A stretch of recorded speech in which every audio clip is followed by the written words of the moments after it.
Hey guys, and what's going on?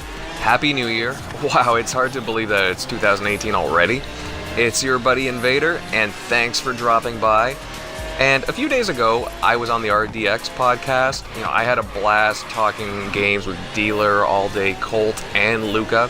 They're a great bunch of people for sure, and I cannot overstate that enough. And thanks everybody for, dropping by in the chat, watching the video. Definitely check it out if you haven't seen it already. And now moving on to today's topic. So an interesting bit of news came out a couple of days ago regarding Publisher Nexon.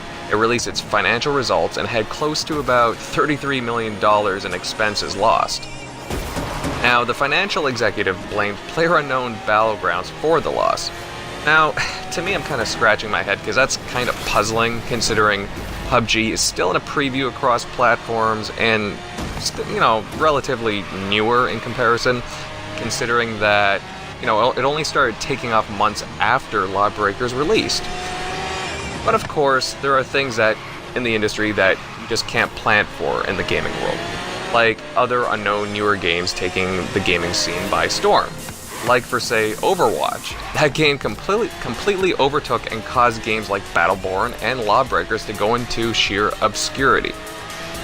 Not only that, but the shooter genre is a saturated market, and only a few titles can really truly stand out and have a time to shine. I was surprised to see how Rainbow Six Siege did, and it has done very well, and the mechanics just work for that game. Not to mention the fact that they are constantly adding content to that game, so bravo to the developers there. But really, only a handful of games can garner attention. And you know what? On the surface, Lawbreakers actually looks pretty cool. I like a lot of the character designs, and they're pretty badass, really. There is a lot of detail going on in that game. The thing is, a big problem has been Boss Key Productions, the developer themselves. And studio head Cliff Bleszinski, well known for being a part of Epic Games as a lead designer and creating the Gears of War series, well, he was nasty to fans before Lawbreakers released. And I used to think a little highly of Cliffy B back in the day. At a young age, he had accomplished a lot, and he was becoming a force in the gaming industry. But he's rather touchy with the fan base, and he has been for a while. Heck, he's been known to go on tangents, blocking sprees over Twitter, and a couple of years ago, I was even blocked by him. And hey, I didn't say anything terrible to the guy. I mean, not that I can really remember what I said for sure, but honestly, it wasn't enough to get blocked, and he's a bit of a hothead on social media. Now, he's made a few statements in the past about the fan base, and as a developer, you should never do that and go on tangents to the fans. You should be trying to get people to play your game, or at least put on a good face.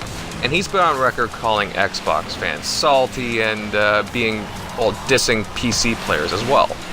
So maybe that could account for some of the players, or some players not playing your game.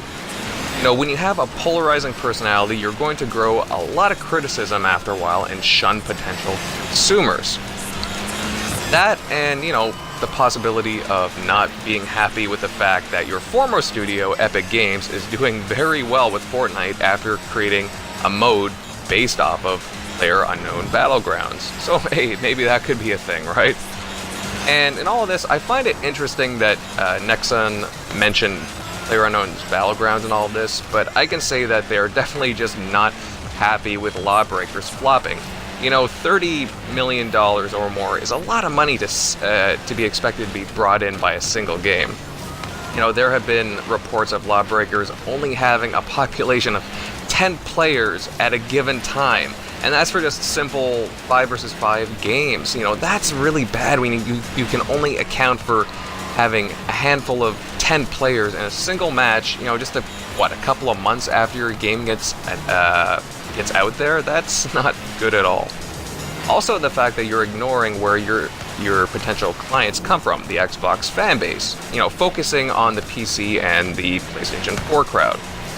Now, for PlayStation, don't get me wrong, guys, it's pretty cool to get a well-known, successful Xbox developer, to bring a game to your platform. So I get, why you would want to attract Cliffy B there. It's good on them, really. Plus, that's where a lot of the console install base is as well. It's hard to ignore, and I get that.